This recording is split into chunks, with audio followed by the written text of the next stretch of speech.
From the dawn of professional road racing, world-class sports cars in epic competitions, they have raced here at Mazda Raceway Laguna Seca.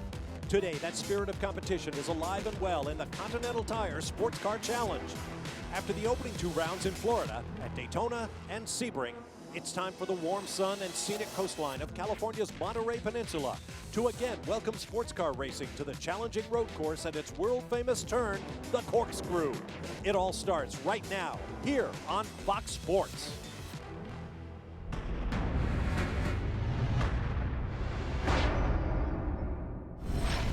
There are lots of great reasons to visit California's beautiful Monterey Peninsula, but if you're a racer, there's just one. Welcome to Mazda Raceway Laguna Seca, site of the Continental Tire Grand Prix powered by Mazda. Round 3 of the Continental Tire SportsCar Challenge for 2015. Hello everybody, I'm Bob Barsha, along with champion drivers Calvin Fish and Justin Bell. We've had a typical day here at Mazda Raceway Laguna Seca. Early morning fog has burned off, blue skies, warm temperatures, a breeze, and a lot of anticipation. Calvin, it's been a month and a half since these teams and drivers were on track. They have turned up in a multitude. 48 cars split between the bellowing Grand Sport and high-revving Street Tuner class. Tight championship battles. We're only 2 races in. What trends do you see developing? Well, I think as we suggested at Sebring, Bob, the Stevenson team will be awfully tough to beat this year. They've got a year under their belts now with the Z28 platform. The 6-car won at Sebring, has the points lead. But I'm really curious to see how that inter-team dynamic develops. The 9-car was dominating at Sebring from the pole. Liddell put a great outlap together, leapfrogged around the other car. 2 races in a row now that Oshimag's had to follow the sister car home. That frustration level may be reaching a tipping point now, Justin. Yeah, but the frustration you can only rely on if things go your way. And believe it or not, this track, for its simplicity in terms of the number of corners and the corner layout, is actually incredibly demanding. The consequences of your action is very punishing. Whereas on other tracks, you might just literally slide off and get back on track from the grass or the gravel. Here, you are in the sand and you're going to bring out a full course yellow and you're going to impede not only your race, but everyone else's.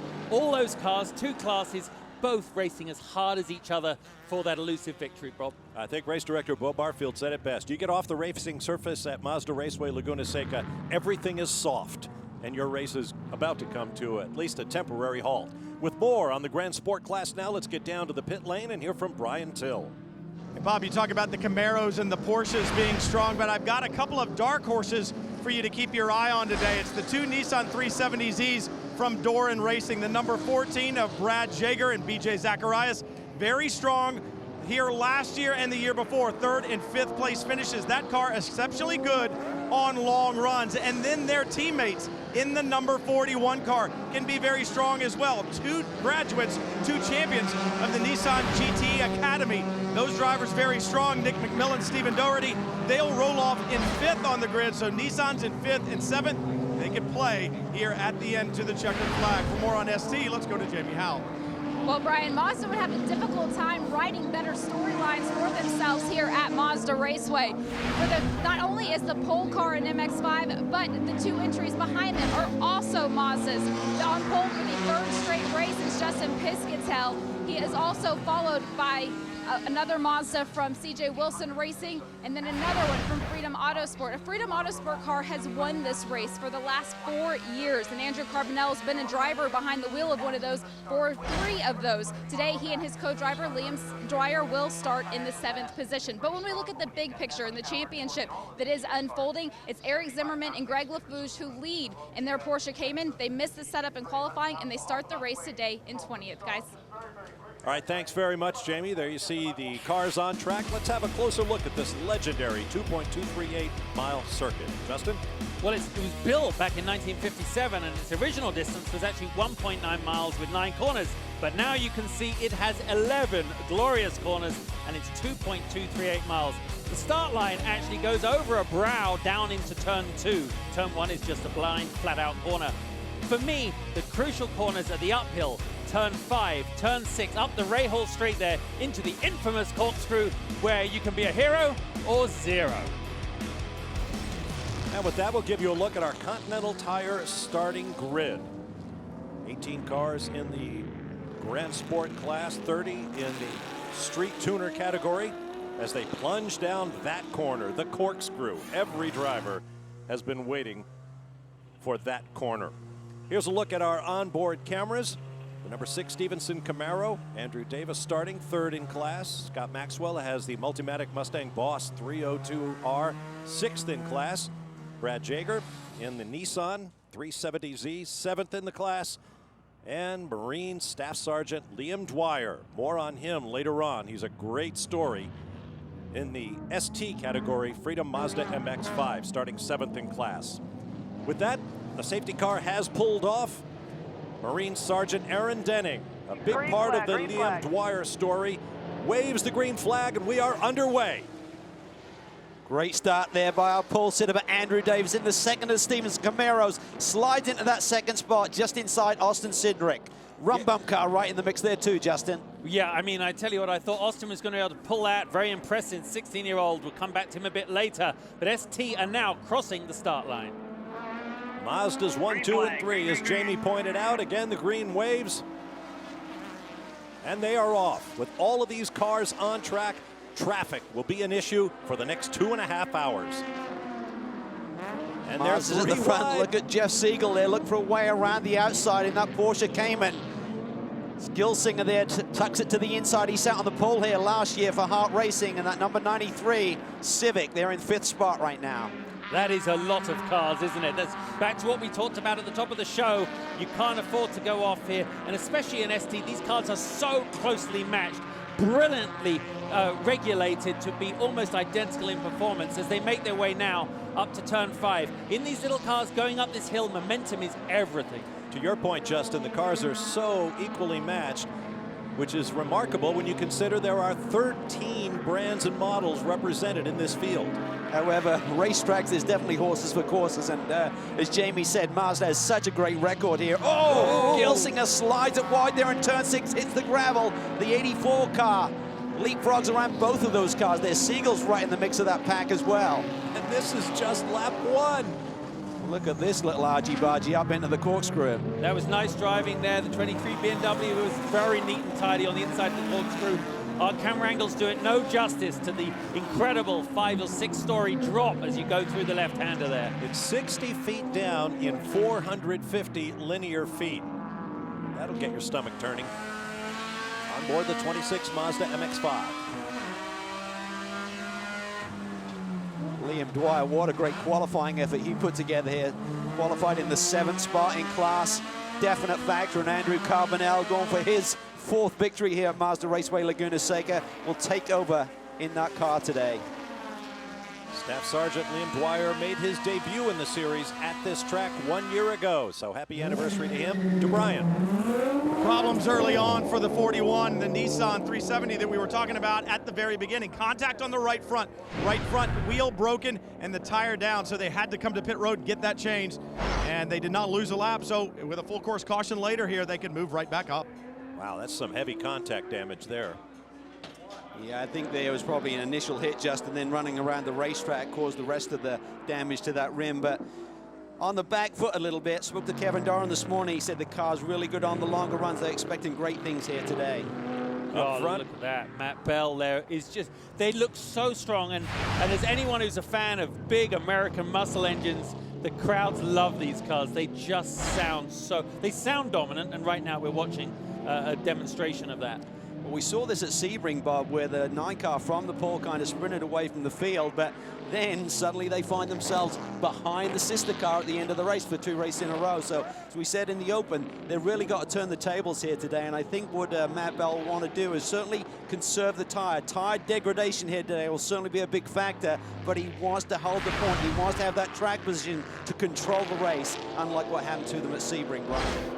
Calvin, the weather absolutely perfect today, and that's going to be important for the Camaros that you were talking about. They got weight added and a smaller air restrictor after Sebring. That's going to hurt their performance, but if it were warmer here, tire degradation with the added weight on that Camaro could play a big, big factor in tire wear. I talked to Mike Johnson, who calls the shots for Stevenson Motorsport. He said, thank goodness we got the cool weather. Hopefully that's going to help the tire wear.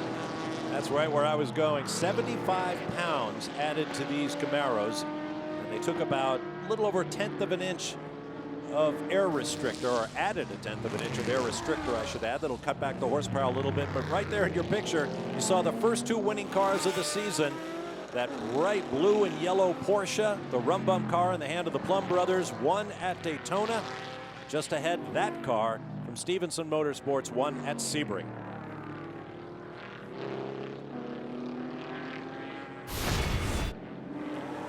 Moments ago, you're on board the number 15 Mustang of Scott Maxwell. Chasing the rum bum He's car. getting roughed up there from behind. Big time by the other Nissan in the field, looked like. Yeah, it looked like Brad Jager got into the back of it. Yes. Could have ended worse, though. I mean, frustration in the moment. End of the race, it won't be a factor. Oh, Number 80 looks like he's on the pavement or just close before to the it. corkscrew there. Just on the left-hander. Thank goodness he's just actually still in eye line as they come over the top. Not as dangerous as it would be if he was a little further over. One of the Mantella Autosport Camaros, Martin Barkey behind the wheel. Oh, there was That's contact. the two sister cars. The two Mantella Camaros got into each other. Wow. I think there's damage to the left front. Yeah, maybe. I saw that, yeah. That was really fat tires. Could be some fat lips after this. Like the streets of Hollywood. Oh. There.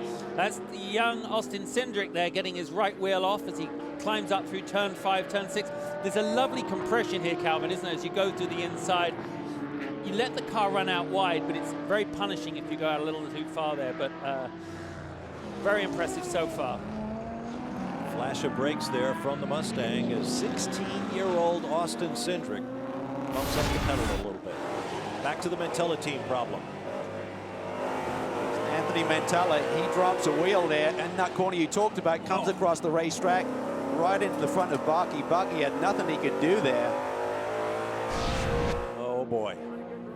Maxwell watched that develop right in front of him. Back to the ST class. Justin Piscatel started from pole for his second team this year. He's basically a replacement driver in these first 3 races of the year. All he's done is put whatever car he's driving on pole. We'll see later today if he can bring it home. We'll be back.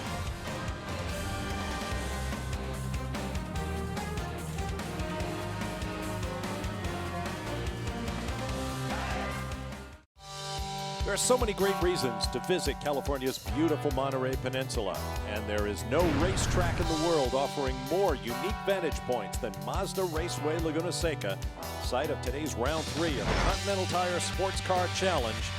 Continental Tire is the official tire of the Continental Tire SportsCar Challenge. Welcome back, where we are under our first full course caution. We expect a green flag shortly. Let's get you caught up. There you see the overall leaders.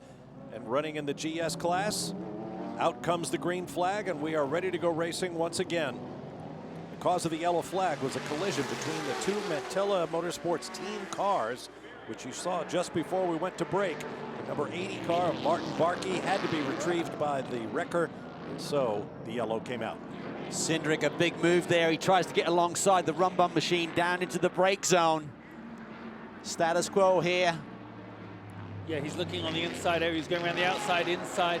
I mean, He's sliding that race car. Yeah, but especially, they've already seen Stevenson, both cars show their hands early on, especially the Matt Bell one. Yeah. If you had the chance to gain a position there, you've got to give it a shot, haven't you? I bet no one more than Andrew Davis was going to try and pull a move off in those first couple of corners. But as they wait their way through turn 5 here, definitely we're seeing, even just up the hill, the Matt Bell car pulling out by a couple of car lengths.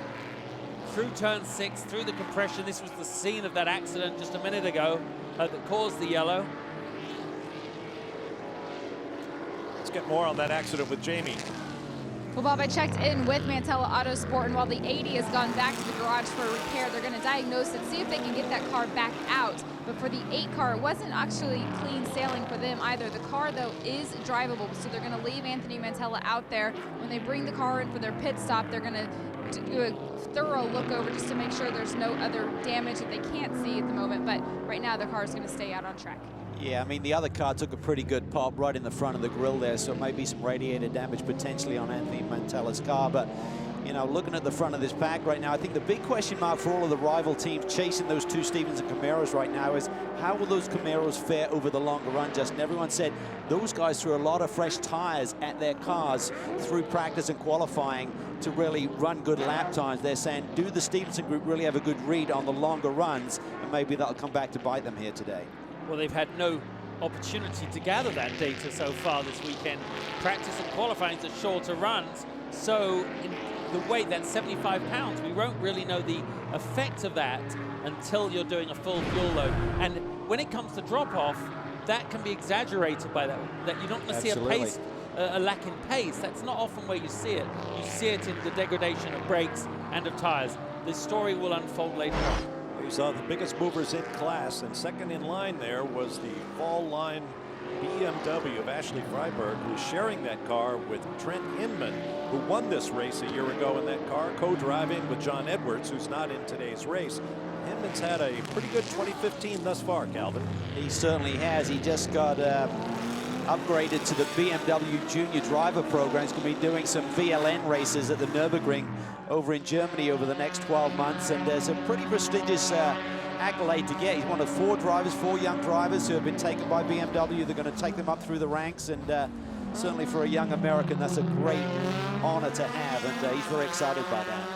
Exciting. In sports cars, really the only career path that you could say takes you to fame and glory would be to be with the manufacturer, and what a great thing. But we're watching a great battle here, Bob. I mean, we've seen a change in the lead. I'm not sure when that happened, whether it was before the yellow, but Piscatell, as you say, an amazing story, our star qualifier, has been overtaken, and leading now in ST is Stefan McAleer. Stefan McAleer leading that trio of 1 little, 2 little, 3 little Mazdas, leading the way in ST. Seems to be the way. That car is just so suited to the flowing nature of this racetrack. And a lot of the times with these street tuner cars, it's how the gear ratios work for the circuit, Justin. I mean, that Mazda just seems to be suited. It hits the sweet spot of the RPM range, and that's why the car's really good here. It's funny. It is. These corners were here long before the ratios were. So if your ratios happen to work for this corner, if you're in between at the top end of second when really you should be in third, but third's just making it lag a little bit. But right now, you know, if you hit it spot on just like the Mazdas, then that's probably the way to go. Jamie, what do you got? Just an update on another incident. A car that did not take the green flag on the restart was the number 17 from RS1. They actually had to go back to the garage. There was some contact on the right front of that car when they came to pit lane. Spencer Pompelli, the co-driver, told me that it's the radiator. So they're going to replace that, and then you get back out here on track. That's a tough break for this group. Remember, they had that brilliant win on debut at Daytona, and had some electrical issues, some gremlins that hurt them at Sebring. They got some points that day, so they felt that they'd really had damage control at Sebring, but this is not the start they needed to round 3 of this championship. Top 3 in ST, Stephen McAleer, Justin Piscatell, and Britt Casey Jr. Now back to the GS battle. This is the battle for second place between Hugh Plum and the Rum Bum Porsche, Andrew Davis in the number 6 Got Camaro. really deep there. Big slide there by Hugh Plum, and this is what we're going to have to look for, Justin. If these cars can maintain the grip, this racetrack is notorious for really, wearing the tires, getting tire degradation, as we call it, and not being able to keep the grip level and the balance of the race car underneath the platform for the drivers, and I think we're seeing that even in the early going here. Yeah, from a visual perspective, you'd say that, Hugh Plum there, it would have the advantage with the dynamics of his car, but it doesn't necessarily mean that. These Stevenson cars are very well planted. But right now, as they make the uphill stretch here, we're watching this momentum corner here. You can see they're sort of holding station. In the tight stuff, you'd think that Hugh probably has an advantage, but I reckon, as you mentioned earlier about the weight they're carrying and everything like this, we're going to have to see later in the stint. Jamie, you've got a little bit more about Hugh Plum and his run so far. Yeah, actually going off of something that you were talking about, Justin, the being in between the gear ratios. That's one thing that Rum Bum, and specifically Hugh, was excited about coming into the race today. The first 2 races of the year, he said, we were stuck in between. We couldn't find the right setup, but today they're not. They don't have the torque of the big American muscle, but he said they have it right on the ratio, so keep an eye on them. Talk about mechanical diversity. The order in the overall is a Camaro, a Porsche, another Camaro, then a Ford Mustang, a Nissan, a BMW, and then a Subaru. Welcome to Continental Sports Car Challenge Racing. We'll be back.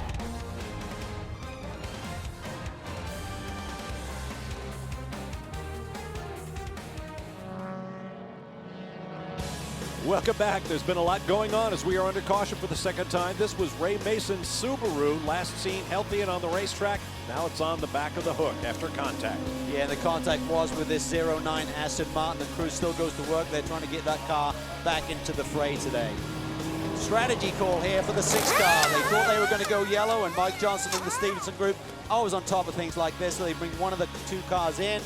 Not a smooth pit stop for the Nissan boys, Justin. Yeah, I mean, not being able to start the car with an otherwise perfect pit stop when you need every bit of track position, it's a bad way to lose a few places on this track. So, off turn 11 they come, facing a green flag. Matt Bell leading Hugh Blum, Austin Cindric. Meanwhile, in the ST class, Stephen McAleer, Justin Piscatell, and Britt Casey Jr. will lead them away. Big stack up there. Looked like Scott Maxwell nearly got into the back end of that Porsche right in front of him. Yeah, but at the moment, this is a track where it does have that knock-on effect. Someone checks up a little early on you, and it really does have that ripple effect. But right now, they're making way. For me, these are 2 of the hardest corners on the track. They're sort of the only flat ones you have.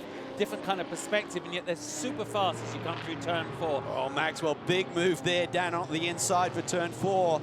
That's not really a typical passing opportunity, but he makes it stick there. Nice move. Inside for 5 up the hill. Position at this point is that while everyone's getting their own techniques of getting their cars and the dynamics, getting themselves up to racing speed after that full course yellow. Of course, these cars, more road car based, are easier to get up to speed in many ways on the tires that they run than full-blown prototypes and things. But as they make their way to the corkscrew, Scott's looking pretty racy there, actually. He's certainly got that Mustang working very well.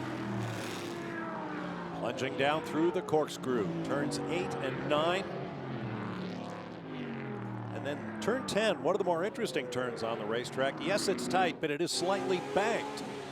I love 9 and 10, Justin. I mean, everyone talks about the corkscrew, but there's some awesome corners around this racetrack. This is one you try and keep pushing harder and harder, and then really a rhythm. You got to get back over into the ideal spot to set up for this very important corner here onto the front straightaway, where you just want to be able to get the power down, get the steering input out of the car, and get the power down early. Well, Brad Yeager was actually just demonstrating there exactly what I feel about turn 10, 11, as in you either make the decision to slingshot the guy straight into under braking into 11, or have some patience and get the most perfect corner exit out onto the straight. Now, we talked about gear ratios earlier, and Jamie confirmed it, that all the cars are some are more suited than others to different corners, and they have rolling starts here, as we've seen, compared to other series, which means they could really use first gear to better effect than you do when you need a standing start. So first gear actually comes in, especially in an overtaking maneuver into turn 11. But we're watching Maxwell there make his way up through turn 5. But in the distance there, Cindric, Plum, and Bell making their way up the hill towards the corkscrew. The gap is not widening as much as it was before. No, and I think the man you got to be looking for is Andrew Davis. He's got fresh rubber on that number 6. He's already up to the 8th spot, so he's full of fuel. And I think even if we went green flag, they'd be close to making it on just one more stop. So definitely a strategy advantage at this stage of the game for this number 6 car. I believe he's gotten around Mark Bowden in the 48, and now you see Andrew Davis right there on the rear bumper of Mark Miller in the 33, the first effort in Grand Sport for C.J. Wilson, the Anaheim Angels of Los Angeles, or whatever they're calling themselves this year. This fresh rubber, Bob, is going to be a no match for all the other cars out there. Andrew's just going to drive his way to the front right here. It's the Mini Cooper. Whoa! I think the Mini just got to the point he had nowhere to go, couldn't turn into the corner because that spot was filled by the Mazda. Didn't look like there was a touch, Justin. No, but you could just tell out of the side window, the attitude of the Mini meant he was heading off into the... And you're sitting there just saying, turn in, mate, because I've got to get into this corner sooner or later. Mark Bowden under attack from the 99 of Rob Eklund Jr. Just behind him, number 14 Nissan 370Z of Brad Yeager. Great to see Mark Bowden back full-time again this year. Did a full season back in 2013, teammate with Brian Sellers, won a couple of races that year at Indy and Watkins Glen, so he's going to be running with Tony's Kazimits this year for Four-Line, of course, the team he owns and operates. Blue and silver Mazda MX-5, Stephen McAleer leading in the class. He's a real talent. burst onto the scene a couple of years ago, and now the Mazdas are tough, but he could be the man to beat in that car here today. A breakthrough victory at Circuit of the Americas, as I recall. Interesting, you know, these cars, it's ironic, obviously, Mazda Raceway Laguna Seca, watching the Mazdas go around here, that they are so appropriate and suitable for driving around here. Momentum cars, traditionally, when you have a lot of elevation, you have to be more precise with how your turn in, your apex, you're rolling on the throttle, you're easing off the brakes, and you know, people become masters in these cars. And I'd wager that some of our top Tudor Series drivers thrown in behind one of these cars in the top end of this grid, the ST class, would struggle on without a little bit of testing to be quicker than these boys, because they become very handy behind the wheel. Well, you become very specialized in this type of car, and as you say, you can overdrive these cars and you're not going to get good lap time out of them. So it's very technical, this racetrack, and there's a real rhythm and momentum, as you mentioned, Justin, with driving one of these ST cars quickly around this circuit. On board the 26.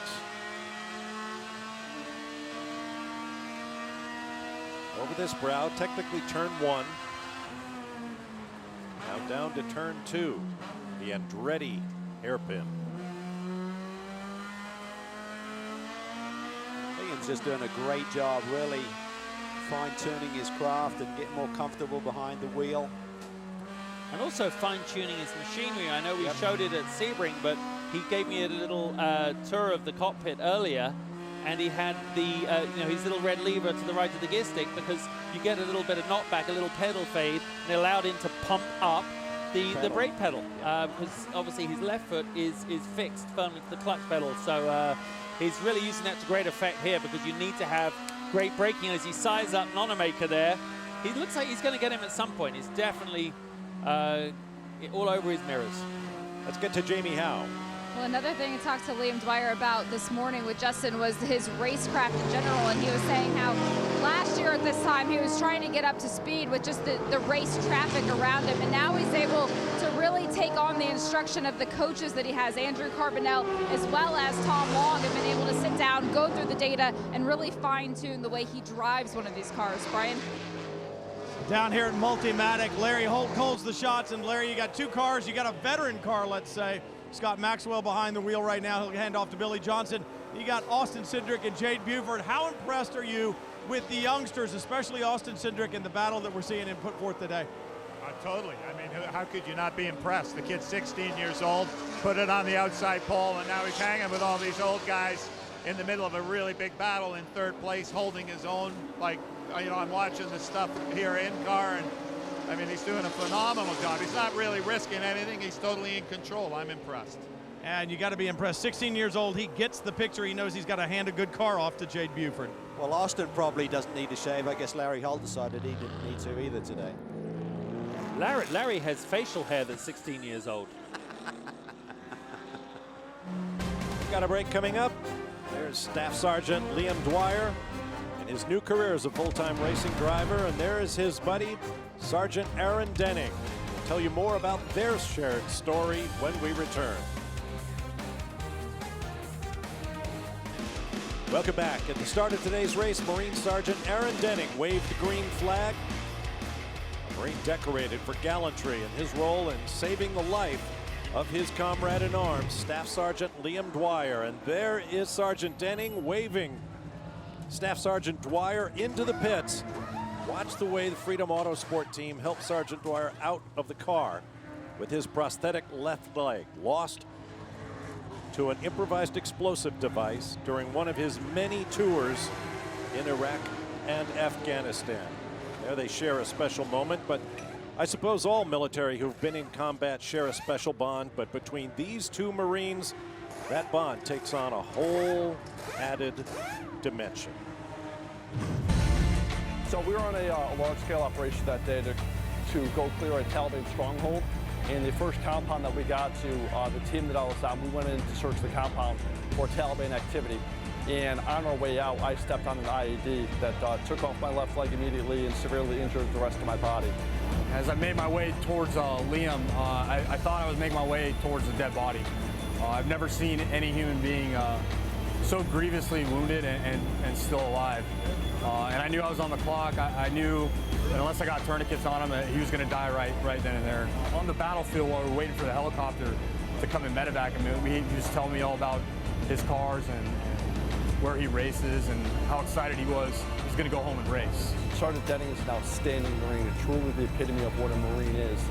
And the more we've talked, after injury and everything, the more we've gotten to know each other, the better we've gotten to know each other. So that friendship has just gotten stronger and stronger over time, which led us to having him here watching me race this weekend. It's really hard to explain what two people who've gone through hell, basically, how close that bond is.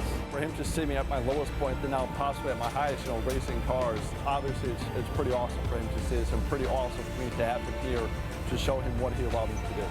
The things he's doing and this team is doing, they're not just doing it for the sport of racing. It's an inspiration to everybody, to every wounded veteran, to get back on your feet and keep fighting for your dreams, whatever they may be. And Liam, we just watched the feature explaining the close bond between you and Sergeant Aaron Denning.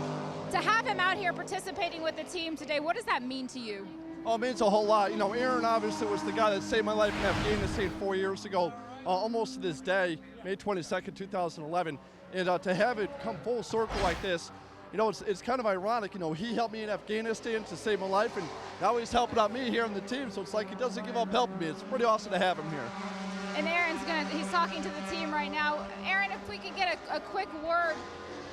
I know being out here, this was a dream moment for you, but to actually take place with the team, were you expecting this? What was that intense situation like? I wasn't expecting it, and the team actually asked me yesterday, yeah, you want to be part of the pit crew and help us out? I'm like, yeah, absolutely. And I didn't think they were really going to follow through on it. I showed up this morning. They're like, you ready? Here's your gloves. And I'm like, oh God. So I made them go over it in detail, what they expected. I was just worried I didn't want to mess it up.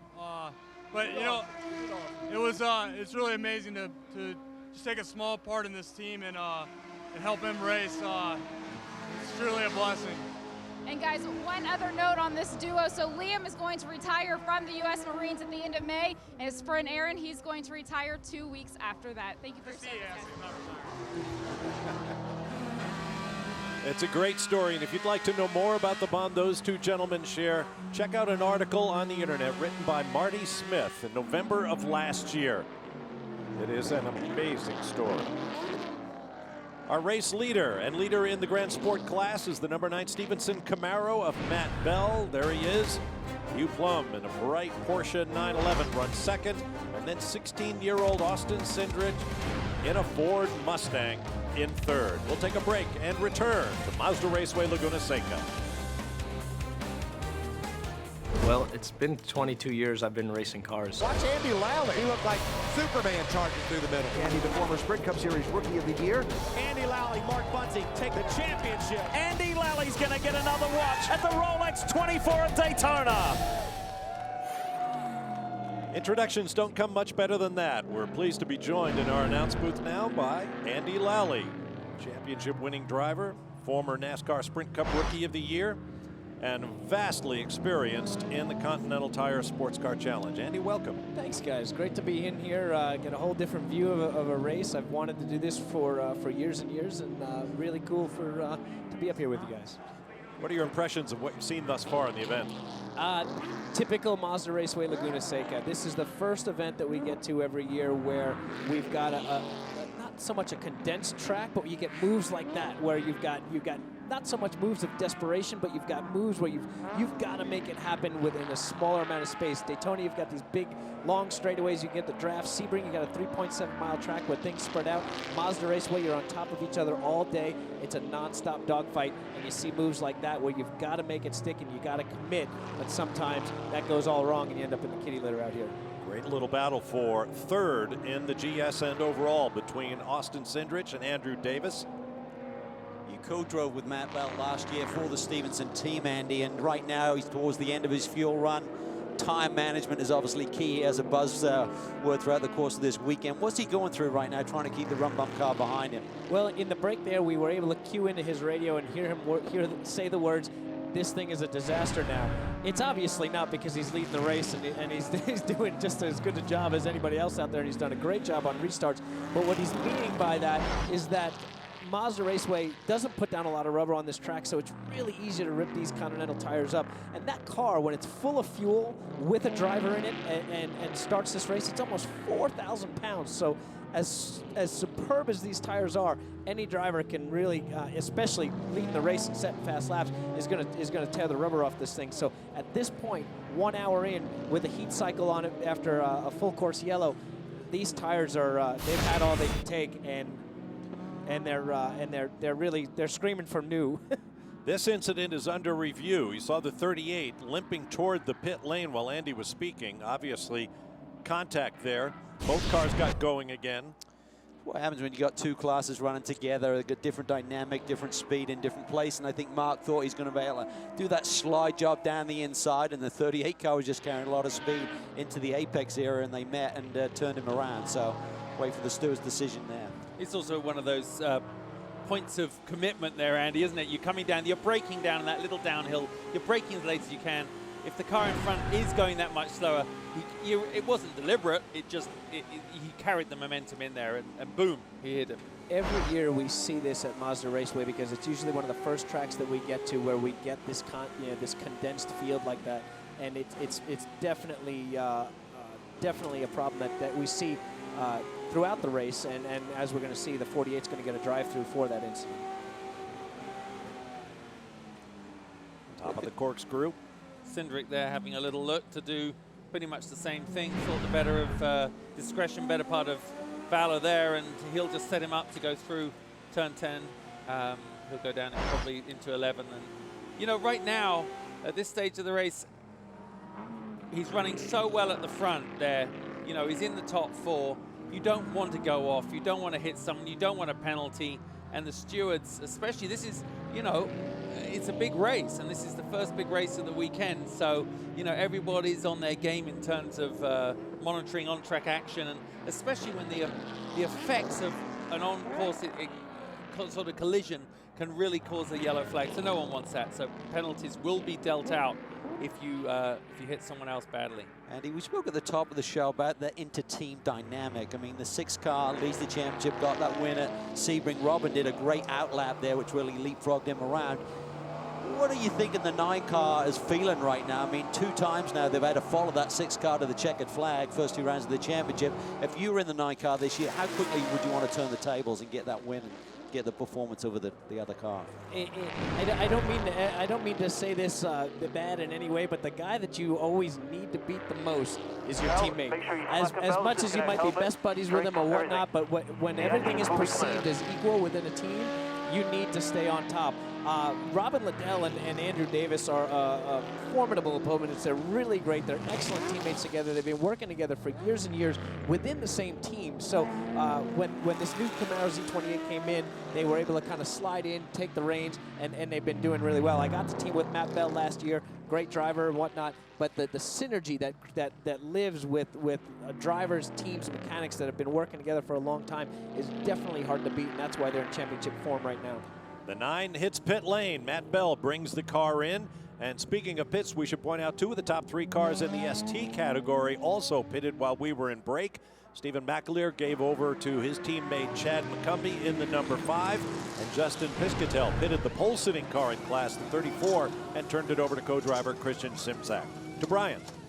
And dodging bullets down here on pit road is Stevenson Motorsports. As you see, the 15 also come to pit road. Matt Bell comes in the 9, and I say dodging bullets. The 38 was crippled after the contact out on the racetrack. He just limped by the pit box just before the 9 got here. And the Hart Racing ST car, the Honda Civic, was just in the box before he cleared out just as Matt Bell came in. So everything cleared out of the way. Matt Bell gets a good run in. Lawson Aschenbach hitting the belts tight. He's ready to go, just waiting for fuel. Left side of the tire coming, left side of the car coming down. Waiting for a full load of fuel. Now, fueling's done, and Lawson Aschenbach's away. Now that is a well-drilled team. You saw they didn't just drop the car while the refueling was going on. They lowered it slowly to the ground in order to make sure they got no air in that tank while they were trying to get enough fuel on board. It's very difficult looking at those. When you watch these guys, they plug in and they unplug real quick with the fuel hose. That is super difficult. The spring tension on those redheads, the way they plug in there, it's tough. So if you just drop that fuel and that guy just comes out and has to put in, it's not just that half second that you lose. It's getting the fuel back in and back out. It's a couple seconds, and a couple seconds at Mazda Raceway could be first or second. Okay, we're seeing the run bum hit pit lane right now, the run bum machine. But would you rather be in the 6 or the 9 car position right now, Andy? Obviously off strategy with the 6. The voice that we heard was Chris, the 9 cars engineer there. He's calling the strategy for them. Mike Johnson made a great call with the 6 there. Early on that yellow, anticipated the yellow going to come out for the Mantella car, dove in the pits. They are absolutely in the catbird seat right now. They've got fresher tires, more fuel on board. They're going to have to make a shorter final stop because they're going to be able to go further, and that's going to be key. To Jamie. Run bum now on pit lane. Hugh Plum will climb out. His brother, Matt Plum, will get strapped in. That other driver helmet you see, that is Nick Longy. Matt's longtime co-driver, now the team technical director, assisting with the driver change. Talk about a well-oiled machine. This Run Bum team is certainly that. The core of this team has actually been together since the end of '05. Well, the whole team has been together since 2010. And in a series like this, there's a ton of turnover. It's so rare to have a group of guys that work so well together. Fuel complete, Continental tires on, they're out. Brian? Thematic, a well-oiled team as well. Jade Buford taking over for 16-year-old Austin Cindric. Cindric, a little slide through the pit box. The fuel hose still able to reach, and now Jade Buford out on track to close. Good job for the teenager. His father, Tim Cindric, is president of Penske Motorsports. He's got quite a racing education and a great young talent. Leader in ST. As round 3 of the Continental Tire SportsCar Challenge continues to unfold from Mazda Raceway Laguna Seca here on Fox Sports.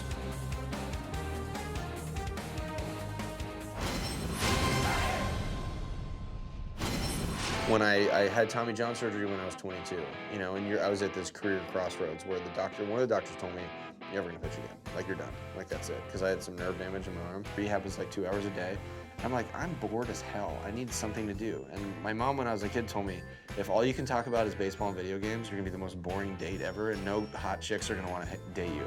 And I was just like, okay, so maybe I need to be more well-rounded. I was like, well, read some books and get cultured, learn how to cook, you know, like do that kind of stuff. And I can really, like anything with eggs and omelets and that type of stuff in the kitchen, I'm actually pretty fancy. I do like a comprehensive breakfast. I don't just say like, oh, I do an omelet, you know?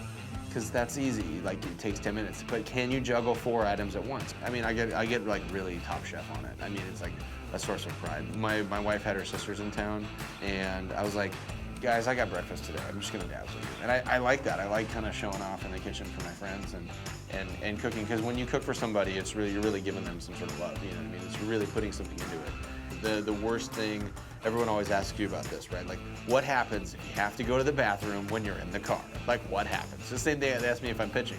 All my buddies are like, what happens if you have to go to the bathroom when you're pitching? I'm like, well, generally you get that out of the way before you go. So that's the only routine thing. So if I haven't haven't gone to the bathroom yet or whatever, then I'm like really nervous. I'm like, I really got to do this before I get in the car, because, you know, we do endurance racing, so you might be in the car for 2 or 3 hours at a time if you're doing a 24-hour race or something like that. So you just got to make sure you do that. That is C.J. Wilson, pitcher for the Los Angeles Angels of Anaheim and car owner in the Continental Tire SportsCar Challenge. As we welcome you back to Mazda Raceway Laguna Seca, I'm Bob Varsha with Calvin Fish, Justin Bell, and special guest Andy Lally up top. Jamie Howe and Brian Till are down in the pit lane. Here's Brian. Mark Miller's been with C.J. Wilson Racing for the last 5 years, and Mark, we're used to seeing you in a Mazda, but it's great to see the growth of this team. There is indeed a Mazda running today. They're running well in ST. You and Tyler McCory in a Porsche. That's new for you, it's new for the team, but it seems to be working out. How difficult has it been to adapt to that new car? Well, this is our first weekend, obviously, with a Fantasy Garage Porsche 911. It was always a goal for CJ over the years to grow and keep developing a program. And with Fantasy Garage coming on board, they really like the format of GS. They really like the Porsche. One was available, so we kind of took that jump and opportunity. We sat out of Sebring and came here and rolled off the trailer, and honestly, Brian, we were junk. You know, we were like, oh, oh no, what do we do? And going into qualifying, we made wholesale changes, and the car kind of sprang alive. And we're keep going. We're halfway where we need to be. I think we were running a strong first stint, but it was a lot of work out there. We're not quite where we want to be, but Tyler's in the car now. I know he's going to bring the car home for us. It'd be great to get a top 10 debut for this nice Fantasy Garage guys out here. This is our first event, and we're happy to have him here. Not only is this team growing, Mark Miller's career is growing too. He gets a chance to run the 24 Hours of Le Mans this year for his first time. He's also running a GTD Viper here this weekend doing double duty. He's busier than Andy Lally. Well, it's hard to imagine. Well, it's hard to imagine as Andy's sitting here drinking, having water with us up here. You know, I was just reflecting back on CJ's interview there. Maybe the fact that his wife is so beautiful, the line, "I can only cook you breakfast," might work when you are a world-class baseball pitcher as well. Because normally you have a little bit more work to do than that. I like the way he worked on breakfast and not lunch. Yeah, exactly, yeah. Don't go around there for lunch if he needs a pee. You'll be having burgers and diapers. Anyway. Okay, street tuner class. Here we are with Tom Long in the 25 car who has cycled to the front. One other point about C.J. Wilson, by the way, he said the partnership, presumably that with Porsche, is the start of something big. So it'll be interesting to watch that whole situation develop as the seasons roll on. Good luck to them. Well, imagine that, Freedom Autosport, Mazda's leading ST, Bob. Shocking.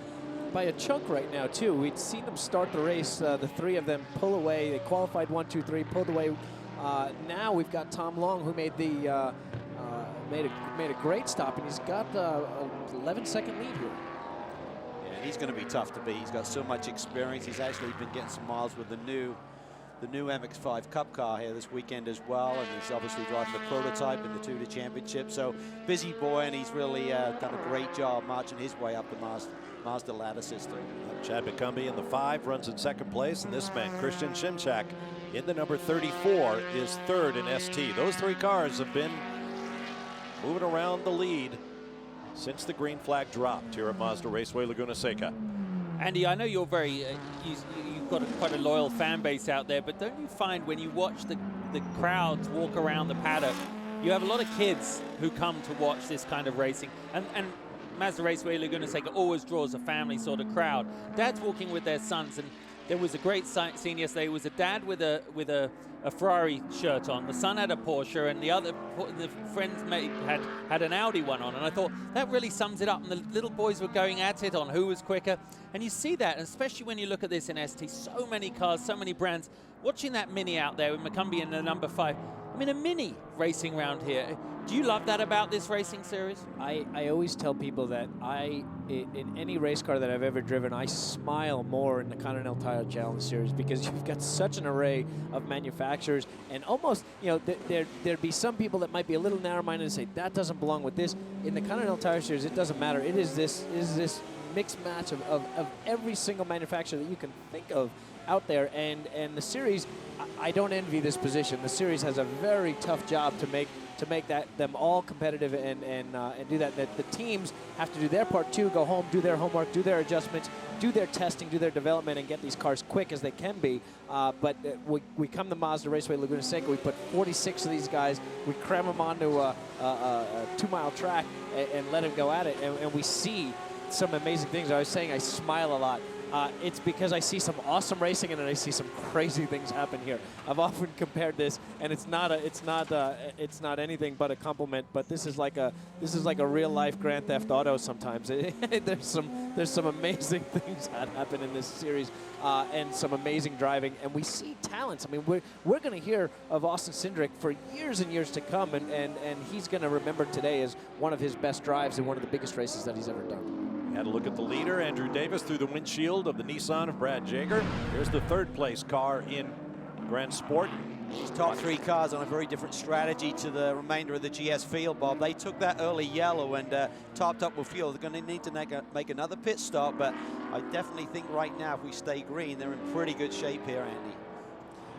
we're hearing that the 6 car is going to be coming here in real soon. As we spoke about earlier in the show, Andrew Davis, Mike Johnson made the call right when they saw the first Camaro with contact out of 6. They dove in the pits. They're going to be the first team to make their last stop. That is a super, super important detail to pay attention to in any sort of endurance race, any race, period. It puts them in a good position that if they make the stop and then they go yellow, they're in the best spot possible. Everybody's going to cycle through. They're going to go right to the front here. So it puts them safe, which is where the points leaders always want to be. These guys are leading by just a narrow margin over the Porsche of Plum and their teammates with Matt Bell and Ossenbach, and they've made a really good call coming into this year. Got another break coming up. Pit stop's expected on the other side, so we'll take a break and return. There's a message to the tire changer. You've only got one tire. How can you have the wrong tire? We'll be back.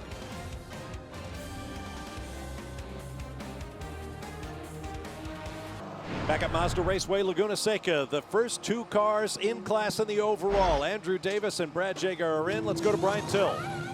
Camaro to the spot, and you also see the 14 flash around the outside. This should be a routine stop, but they've got to do it accurately. They've got to do it just right. You can win, you can lose on pit lane. Robin Liddell in, right side tires are already done. They'll go to the left side for the Continentals there. VP Racing Fuel going in, and just ahead of them, the Doran Racing Nissan 370Z getting the same treatment, driver change, 4 tires and fuel up there. Stevenson Motorsports, Andy Lally said it, you want to be the first to make that last pit stop. That's exactly what's happening down on pit road right now. Liddell waiting for fuel. They got to get every drop in, and then they will be away.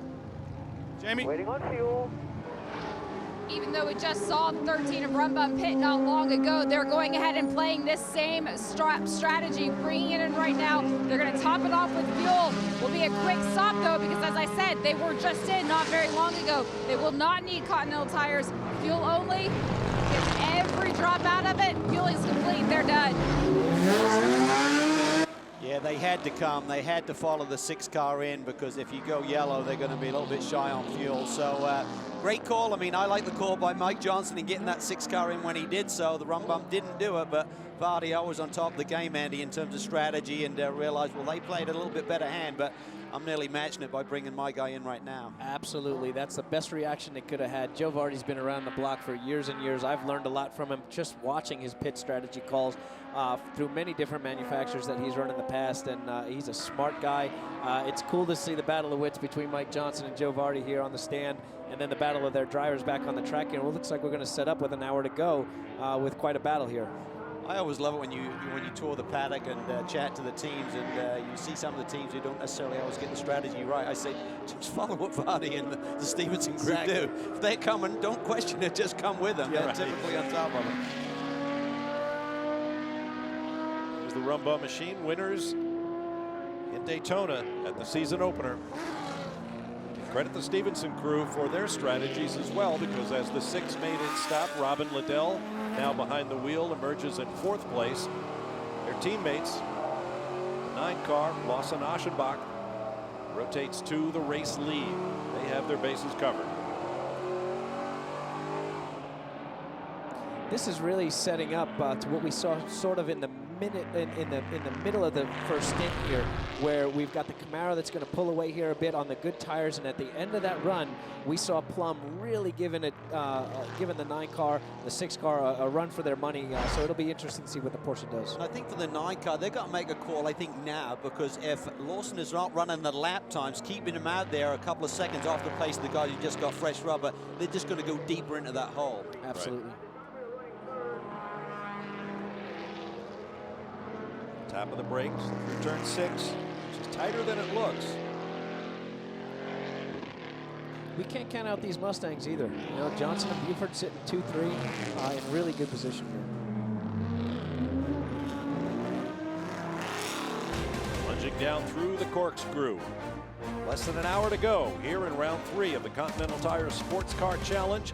We'll take a break and return to Mazda Raceway Laguna Seca. Andy Lally, thanks for being with us. We'll be back. Back at Mazda Raceway Laguna Seca, race fans, IMSA has an all-new app featuring the Tudor United Sports Car Championship, the Continental Tire Challenge, and coverage of other IMSA series. Check it out for live streaming of races, in-car cameras, live audio. full timing and scoring, follow a specific manufacturer, all the latest news and videos on teams and drivers, and details of each race event. Download it now. Welcome back to round 3 of the 2015 season of the Continental Tire Sports Car Challenge. We've got a great dust-up going on right here between Jade Buford's Mustang and Robin Liddell's Camaro. Yeah, and Robin's been pretty frustrated. He feels that Jade's been pretty aggressive as he now makes that move down to the inside. And the thing he's got to be factoring is his teammates as we go full yellow here. That might have been real close when you made the move, so it's going to be your call. I think he was clear before we went yellow there. Mike Johnson's questioning whether he made the pass before we went yellow. The reason for the yellow is the 09 car that had the incident earlier on with Ray Mason. Rear end damage, maybe it's a consequence of that. But big question mark now is for Lawson Oschenbach, our leader of this race. Does this yellow get him enough fuel save, Justin, to maybe stay out? I mean, he pitted, I think, with 1 hour and 13 to go. These cars go about an hour, so there's a lot of fuel save he needs to make. And we understand that the 9 car were setting up for a pit stop, so maybe this yellow has kind of scuppered their opportunity to dive down pit lane. You certainly know that depending on your point of view, a full course yellow at this stage of the race is either a blessing in disguise or a curse. We will see that, but we're watching here the setup for the overtake up the hill. I know that he was getting very frustrated, gave him a little love tap there, which enabled him to get alongside. You said, Calvin, to me, oh, look, it looks like he backed off. It looked like it was side by side up the hill there, but I think he actually did have to ease off. I think the thought of going side by side, Liddell thought discretion better there on the way up the hill. And also from the steward's perspective, they may be looking at, well, you got that position by, using a little fender on him, so he's thinking I'm going to maybe get the call to give it back anyway. So he's in a prime position here. He's on a totally different fuel strategy to the 3 cars in front. He's got to be smart, use all of his experience and patience right now to let this race win come to him. Unfortunate place to pull over there. I said right at the start of the show, there is nowhere here you can go off or park up that you are not going to bring out a full course yellow. Charles Espenlaub sharing that car with Charles Putman, by the way, and we'd like to welcome Charles back to the IMSA family after a very scary incident last fall in which an ATV he was riding on his Wyoming ranch overturned on him, pinned him under it. He spent the night out there, and after some 22 hours, he was found, spent some sheet time, but he is back for the first time in a race car, and we welcome him back. Now to Jamie Howe. Right now at number 25 machine with Tom Long behind the wheel, his co-driver, Britt Casey. Britt, you told me this program just came together 2 weeks ago. What were your expectations when you signed up for this? Well, the car is brand new. It was just finished last week. So going into qualifying, we weren't really confident. We had some setup issues, but we qualified 3rd, which is big. And then to kind of finish it off with time has been really, really awesome. I brought the car in 2nd place, and it's looking pretty good. So yeah, I'm excited. You say that's big. In a series this close, it's actually huge. So congratulations, a big accomplishment. Brand new car, first race of the season. What are the plans for the rest of the year? We're still kind of working the pieces together. So hopefully we finish off the rest of the season. No word on that yet, but I think if we win this, it'll look pretty good. So. All right, Britt Casey is 4th race in the series, guys.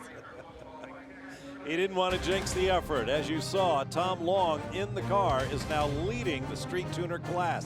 This could be a big day for young Rick Casey Jr. Another break coming up. Green flag on the other side. Stay with us.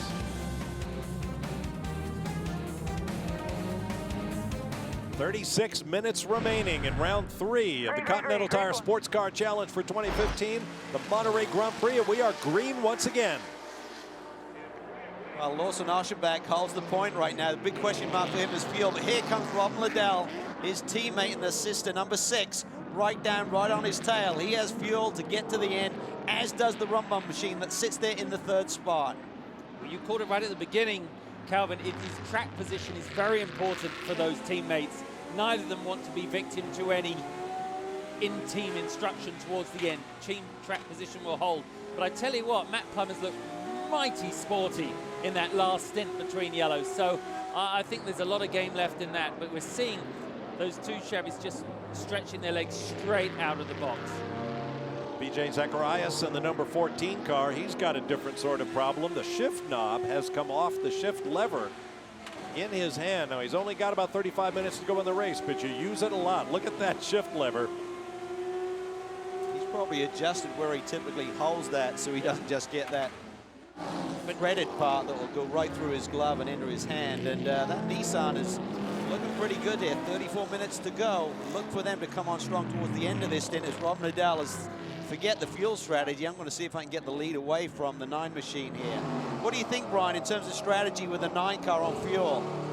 I talked to Mike Johnson. He said they need one of two things. They either need another yellow or they need fuel. So right now, the decision they're going to have to make very shortly is, do we bring him in or do we gamble? If they gamble, they don't get the caution. They're going to have to dip into pit lane late in the going. Either way you look at it, it's not particularly good news right now for Lawson Aschenbach. The important information that Lawson needs to know is, if I go into fuel save, can I save enough? Probably the answer to that is no. So keep going hard, maintain the track position. If you get a yellow, that's going to give you your fuel save. So keep that track position, keep the lead, fight Robin off, do whatever you can do to do that, and hopefully we'll get a caution that will save your day a little bit. Do you want to win, or are you going to settle? If you come in, you're not going to win.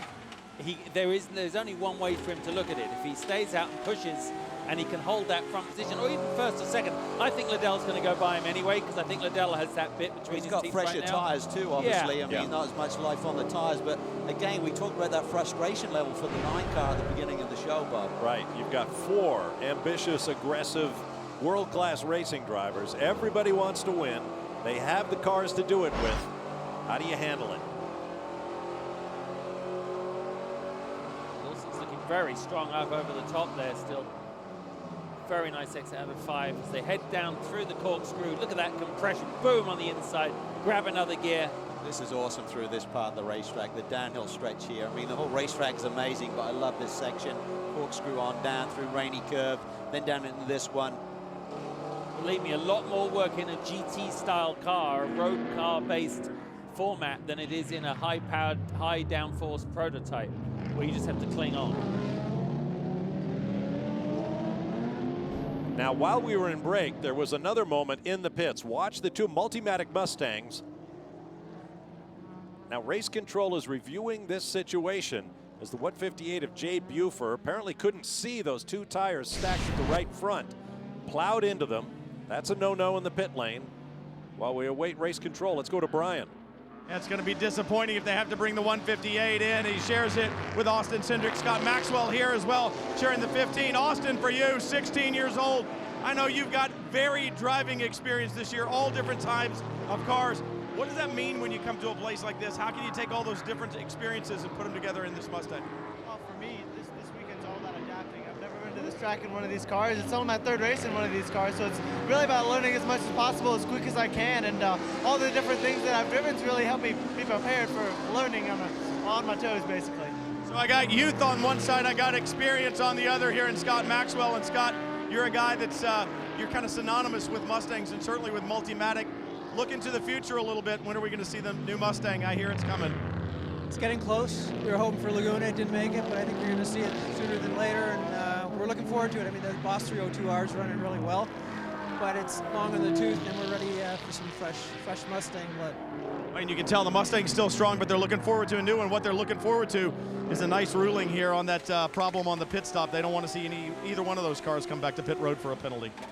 Difficult situation because for young Jake Buford behind the wheel, you can't see those tires. Like, why did he run over them? Well, they're down below the hood line, and as he sits low in the race car, you can't see it. They said, look out for the tires. It's like, I can't even see them. Yeah, and you know what? They are releasing you. Their responsibility is still to hold you. It should have been hold. Wait, we've got to move the tires. Wait, move the tires. By the way, Austin is a really tall chap, like his dad. I mean, Tim's a tall bloke. He was just saying, you're not going to be able to IndyCar at the moment in their current format is not really great for him, but he's trying everything, so. Change of position in ST as Christian Shimshak passes Chad McCumbee, so it's Tom Long in the 25, Shimshak in the 34, Chad McCumbee in the 5, all Mazda MX-5s. Back to the pit lane now, and Jamie. Hugh Plum watching on. Your car P3 at the moment. We know one of the Stevenson cars currently short on fuel, but what are the characteristics of your car at the end of a stint? Yeah, so at the end of the stint, you know, taking care of this car is absolutely the key to the end of the stint. And, you know, I can't think of a better person to have in the car where we are right now with 30 minutes to go, my brother Matt, and, you know, a great car with the Rum Bum guys putting that together. So we talk a lot about the tire wear and managing those.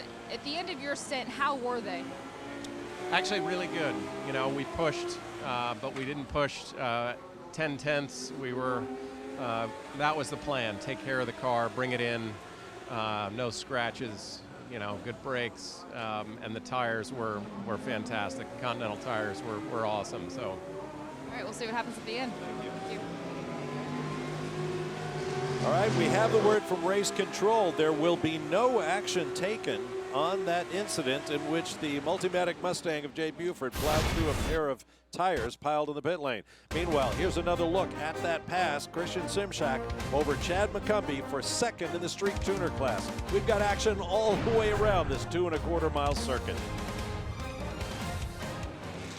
Back at Mazda Raceway Laguna Seca, position swapping in the top 5 in the Grand Sport class as Matt Plum moves by the number 9 Stevenson Camaro of Lawson-Aschenbach. And you ride with Billy Johnson in a Mustang Boss 302R, who also wants a piece of that fight. He goes by Aschenbach as they approach the corkscrew. Well, Aschenbach was leading this race when we went to the break, so this fuel mileage issue is really starting to bite him big time. He had to let his teammate by Rob Liddell because he was feeling pressure from behind. BJ Zacharias got around the Rum Bum machine, but the man on a move right now is Billy Johnson as he slides inside Matt Plum. Tell you what, that was a cracking move. Spot. Sorry, Calvin, that was a cracking move. He relied on Matt doing a sort of blocking move out to the right and slingshotted him down the inside. It was glorious. But I mean, I tell you, he really is carrying some momentum, and to manhandle that Mustang like that was impressive stuff. But Matt, I'm sure, still has some sort of fight left in him, but that's really very good. Now let's get back to that position change at the front, moments after the team told Aschenbach to let his teammate by.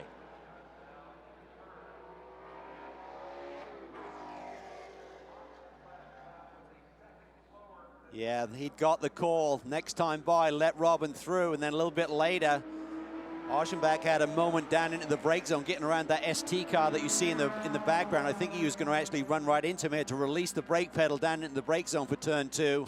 Got wide, and immediately BJ Zacharias. The big question is now, can Liddell hang on for their second consecutive victory? That Nissan is really good on the tires. Well, I mean, at the moment we're having nice, clean, fast racing. The traffic's cooperating. Everyone's really got into their groove. So even when you catch someone up, you're really not losing a lot of time. But as you say, BJ is driving really fast right now. Brian. Yeah, you guys talked about Billy Johnson moving forward. BJ Zacharias is as well. He shares that car with Brad Jager. And Brad, one of the things that you and I have talked about through the season is this car really good on longer runs. Is this what you need, this longer run, the cool weather, to get BJ up front? This is absolutely what we need. We've been running the same pit stop strategy as the 6 car in front of us right now. I have a feeling they'll burn the tires up as the stint goes longer. The Nissan is so good here. We finished 3rd 2 years ago, finished 5th last year. This could be the time that we're on top of the podium, and I'm just praying that it stays green and BJ keeps running him down. But he does have a problem in the car. We heard that the shift knob had come off. Is he able to get it back on, or is he shifting with just that rod that's sticking up?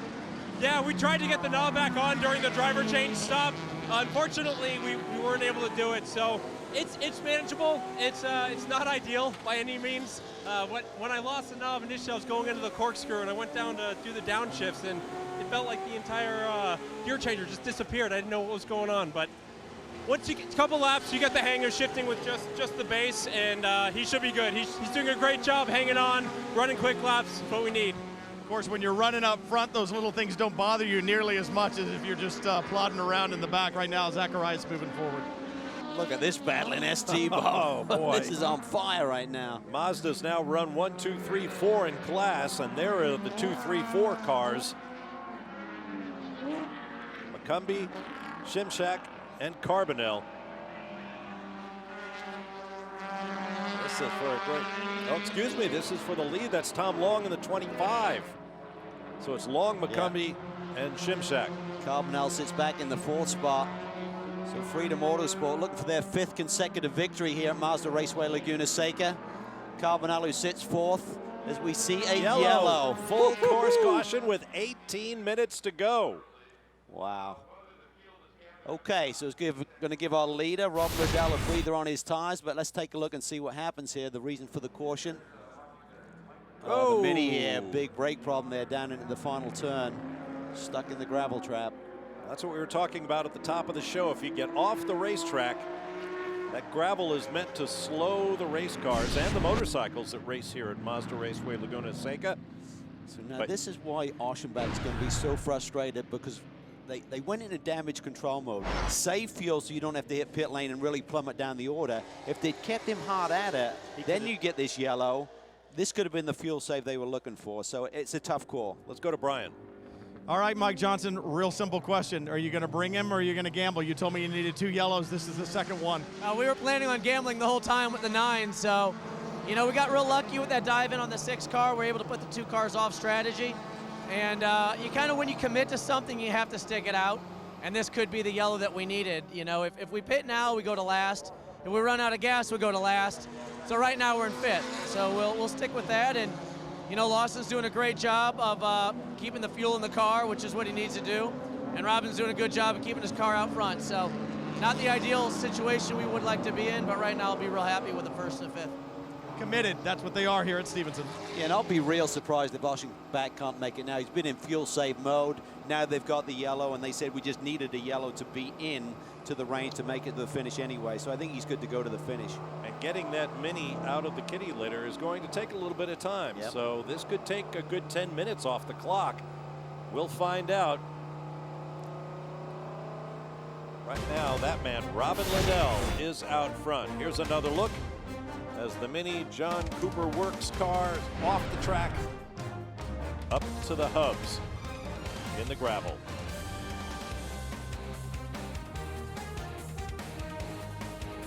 Green. Got about Just under 13 minutes remaining here at Mazda Raceway Laguna Seca as we go green once again in the Continental Tire SportsCar Challenge. This is going to be awesome. BJ Zacharias looking to put the pressure on Robin Liddell, but don't count out Billy Johnson in the mix there, and that Mustang sitting in 3rd spot as he slides it through turn 2. Yeah, but you don't want to, you know, you've got to be aggressive right now. This is the closest you're going to be from now to the checkered flag to each other.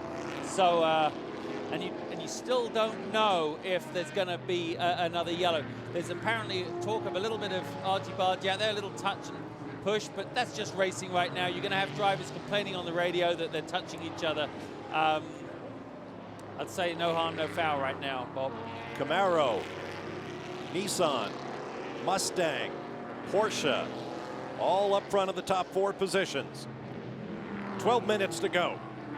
Well, Liddell's been feeling under the weather a little bit here this weekend, but the adrenaline pumps when you're leading a motor race, Justin. You can dig deep. It's amazing what you can pull out when you have to.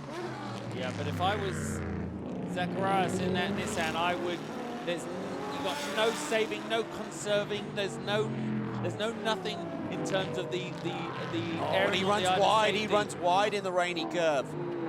Yeah. Zacharias just missed the apex there a little bit, and I'm sure he's looking all in his rearview mirror as Johnson just throws it in. He's going down the inside. He's looking at the inside.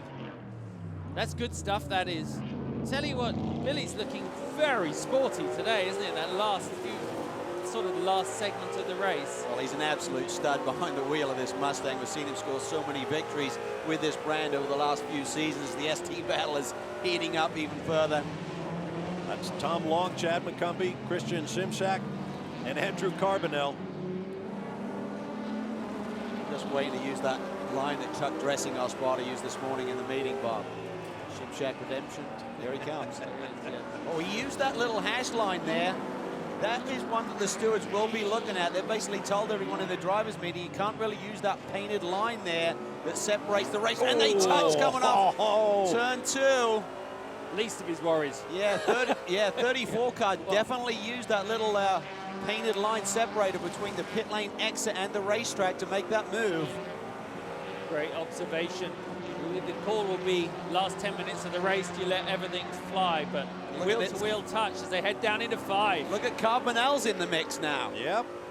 And here comes Owen Trinkler in that fuchsia-colored Honda Civic. Remember, when you're running cars, oh, okay, he's out wide there. Chad McCumbee just on the outside gets immediately past.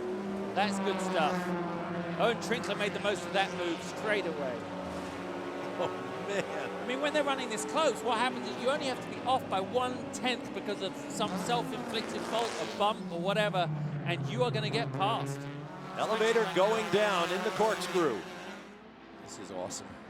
But meanwhile, in GS, they are, Billy Johnson was side by side going through 11, got past Zacharias, but couldn't make it stick. Look what this has done. I mean, it's allowed Liddell to actually stretch his lead as these two battle it out. The way those Mustangs have been accelerating all day, I kind of thought Johnson would be all over the Nissan, but Zacharias able to pull away himself. I'm surprised how good the Mustang is under the brakes. I'd have thought the Nissan was able to go in deeper at this stage of the race with this level of tire degradation and the track sort of condition right now. But look at Shimshak. Shimshak for the lead. He's on that line again. He's got to be careful there. I believe he made the move to get the second spot by using that painted area of the racetrack. Drivers were warned in the drivers' meeting to be careful, as you pointed out, Calvin, that officials will be watching that line. This racing, this split screen stuff is what it's like to be inside my head at all times. There's two things going on that are in complete contrast. This is fantastic stuff. I hope our viewers are getting a great thrill out of this, because this is great Continental Challenge racing. The big question mark, Bob, is has a fuchsia-colored race car ever won before? Probably well, I don't never know. allowed. We'll give that to our crack statistical analysis team. One thing's for sure, can't miss the car on the racetrack. Another break coming up. The checkered flag awaits. Less than 8.5 minutes remaining here at Mazda Raceway Laguna Seca.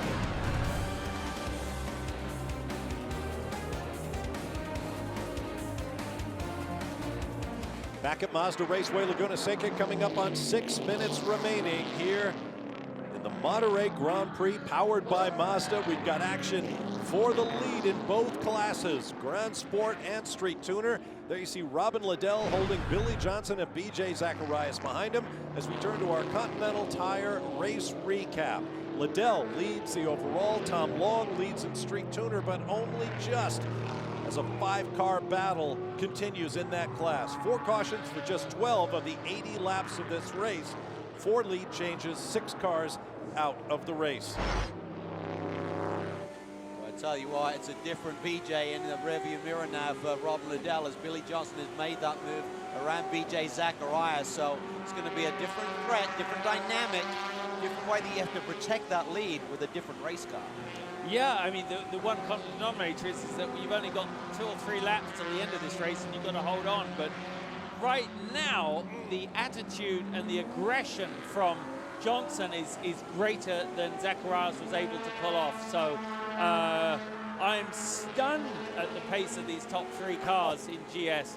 Meanwhile, in ST, it's all kicking off and on. Tristan Shimshak was passed by Andrew Carbonell for second.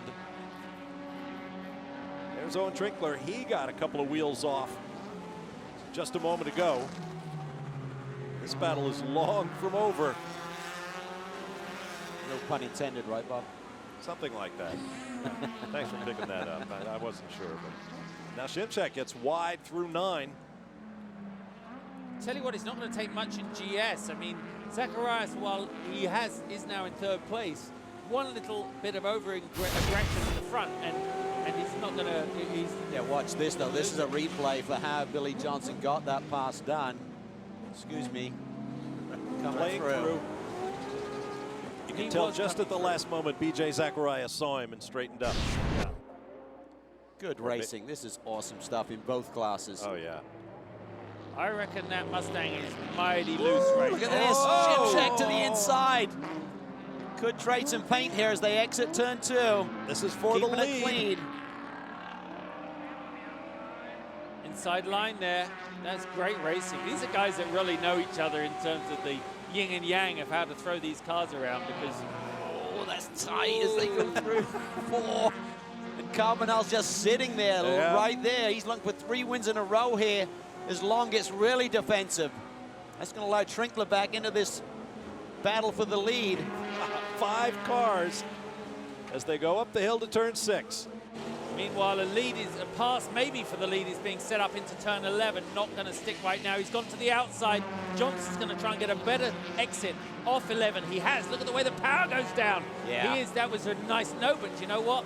Liddell kept his head, kept his focus, and did not get unfazed by that. It would have been so easy to have been a little bit sort of discombobulated by the massive sort of presence of that Mustang. Oh, we're here in the 9 cars on pit lane, 3 minutes shy on fuel. That's a heartbreaker. That really is. I mean, you know, we said earlier that he's probably not going to make it by saving fuel, but they were way off on their numbers. If we did get a caution and he was saving fuel and he's still short. So what would you do, Calvin? If you're coming up for the white, probably next lap round, if you're Billy Johnson, you are going to make it stick somewhere here, aren't you? You're going to go for it. I mean, Billy Johnson's got such speed, but he's also really aggressive. We've seen the 9 car in pit lane. He's going to go for the win, I think, here today, if he has an opportunity without doing anything silly. All those things added together. Yeah. Because you've got to do it. This is lovely stuff. This is. Long's got a real big breather here. What's he got? A couple of car laps? Yeah, you can't believe that happened.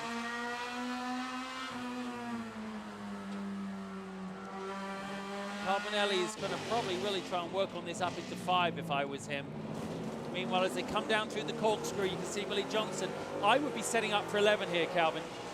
Well, tap of the brakes there. Well, a bit early. Robin's going to really just try and have to back him up here a little bit. I think you've got to try and control the threat in this corner, then accelerate up to the next one. He's on it. Oh, Shimshak off to the right of your screen. Okay, this is it. This is your last shot. Nice. Carbonell goes by. Should be the white flag this time by, I would think. There it is. Now or never. And you know what Zacharias is thinking right now? Just go for it, boys. Yeah, please. Let Please. me pick up the pieces. That's right. Really deep on the brakes there. Wow. Wow. He's inside. He's tight. He's close enough to give him a little love tap here. Come on. Oh, Robin's having to defend. Over-under. It's going to be tough to make it stick before that next corner, though. But he's got to use a bit of maturity now. Do not be up his butt all the way through here because you will not go by him. You've got to somehow get a little bit of momentum on the way in on the corner that counts. Such a tough place to be when you're leading like this because you've got to protect that inside line, but it compromises your exit speed around this momentum racetrack. Nicely done. He looks very good, Billy Johnson, as he comes out of 5 up the hill there. Not the place to make the move. Remember, Zacharias could out-accelerate the Mustang on the other straightaway. Can he get him here? Okay. You get the feeling it's all going to go down in turn 11. I have last a feeling time it is. by. Bob, you are so right. So that's what Johnson's going to be thinking of right now. He's got to flow some speed through here. He's got to get closer. He's got to get closer to be able to even think about making the move. But Liddell is not that comfortable through the left-hander here. His car is not good. You've got to hold the momentum. Back off a bit, Billy, so you can get fast through turn 10. Here's 10. Jilly would love this race too. Jilly Bonds. Come on, this is it. Can he stick it? He's looking. No. Look down the inside. Sprint race up to the finish line here. Oh. It's a drag race to the checkered flag, but it looks like Robin Liddell will hold off Billy Johnson and BJ Zacharias in a great race. And Andrew Davis played his part as well today. Great opening stint, running in the second spot. Dived into pit lane. Great strategy called by Mike Johnson as we see the battle in ST. Freedom Autosport looking for 5 in a row. They run 1-2. Not going to take too many risks though right now, are they, Calvin? Although Andrew Carbonell's got that win streak on the line. He wants another victory here. He is 5 for 5. 5 attempts, 5 podiums, 3 wins. Can Liam Dwyer get another win? Oh. Well, last year Liam made his debut in the series and wound up in a gravel trap, but now he will come back and claim the victory. Wow. What a drive for Liam Dwyer and Andrew Carbonell. There's a couple of Marine buddies celebrating. That's emotional, man. Oh, yeah. Wonder if Sergeant Denning, Bronze Star and all, had any idea what he was in for today. that was sweet, and I'm never going to say that line again. Their teammates, they're not going to pull a move. That's the last time I used that line because I was a little misplaced. New one. Credit to young Casey Jr. there in the background. He went up and gave those guys a hug, and he just lost the win there in the last couple of corners. So all credit to him. There's Robin Liddell celebrating. Here's another look at the pass. Carbonell on long. Talk about a slingshot. That was awesome. Great driving, though, also by, you know, just both of them, just the way they handled that.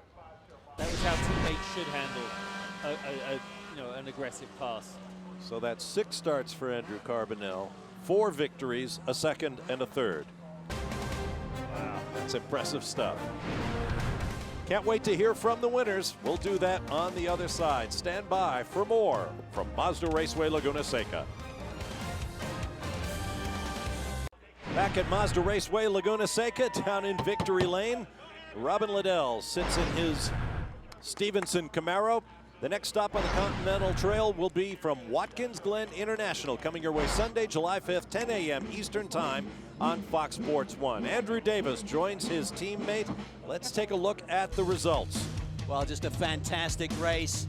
Billy Johnson there really put the pressure on at the end, couldn't bring it home. BJ Zacharias, the Nissan looked strong, a podium run. Down to Brian Till. Andrew Davis is standing here, Robin Liddell climbing out, and Andrew, for you, I think maybe that strategy call by Mike Johnson early on to get you guys into pit lane is really what the big advantage was. Oh, there's no doubt that's what it was, and big kudos to Mike and the guys being heads up. He called me in. I was able to duck in. It was nice, clear, precise. I got right in there, and I knew I was in before the yellows. And from there, I ran my Continental tires for a long stint and was able to obviously get back up to the front as the cycle came through to us. And it just worked out for us. I'm so happy for Team Chevy, for Stevenson Motorsports. Robin did a stellar job hanging on at the end there. It was just, what a race, amazing. Yeah, you sat and ate ice cream while Robin had his hands full out on the racetrack. And I mean, the pressure was intense. First you had to get to the front, then you had to defend. How difficult was it? Yeah, it was always going to be hard. You know, the Continental tires are great, but around this track, we struggled towards the end of the stint. And the grip was at a premium, obviously. It's a big, heavy car. The car was great, but, you know, it was going to be a struggle at the end there. I know the Mustang had tires that were a bit fresher than ours, 2 tires on the right side, I guess. And Billy Johnson's obviously a hard, charger. He was really pushing me hard there, and the Nissan also. I just needed to keep my cool. I figured, if I get off the corners well enough, the slow stuff, I had a chance to stay ahead in braking in the medium and high speed corners. And, fortunately, Stevenson have done a super job with the car. It's been really well prepared and obviously a good call. I mean, we were lucky with not getting too many yellows. That obviously meant we were able to capitalize and get ahead, but other guys had to stop. But yeah, it was a great result all around. Really, really happy for everybody. It was so good today. 2 wins in a row, and they stay on top of the points. That is big, and some great racing once again in the Continental Tire SportsCar Challenge Series, Bob. They'll fatten that points lead. Here's a look at the street tuner results, Justin. Well, you couldn't draw breath. This racing was outstanding, and of course for Liam Dwyer, an amazing result, and Andrew Carbonelli. Jamie is down there with these winners. Amazing to watch, Jamie. It's probably the most emotional victory celebration I've ever been a part of. Guys, Andrew Carbonell, we're going to start with you here.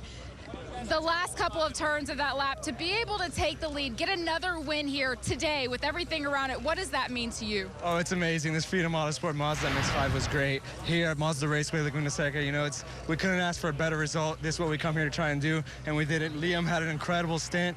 I really need to thank Mazda, the Semper Fi Fund. Love to have Aaron here, who saved Liam's life. So this is just an amazing day for all of us. Really happy for everyone here. Liam, I was watching your body language at the end of this race as you were watching your co-driver out there. What was going through your mind in the closing stages? To have all 4 Mazda MX-5s up here up front at Mazda Raceway, that's the biggest thing here. And then the closing laps here, Andrew does what he does best. This is like our Kevin Harvick. He's the closer right here. Put it all together at the end. Was able to catch the other MX-5s, get by them, and then I had a quick battle there with Tom, was able to get the pass on quickly. It really shows the quality driver that Andrew and Tom both are. And I can't thank Mazda enough, Continental Tire, OG Racing, Semper Fi Fund, Freedom Autosports for giving me this opportunity. What an awesome day. To have Aaron here with me, the guy that saved my life, this is what makes this special here. Aaron, to be here today, to watch your friend win, what was that like? It's an extremely emotional moment. I couldn't have, it's like something out of a fairy tale to go from seeing him when he got hurt and being there that day. to seeing him and his team out on this track and the hard work and dedication they put in and everything they do for other veterans. I don't have words to express what I'm feeling right now.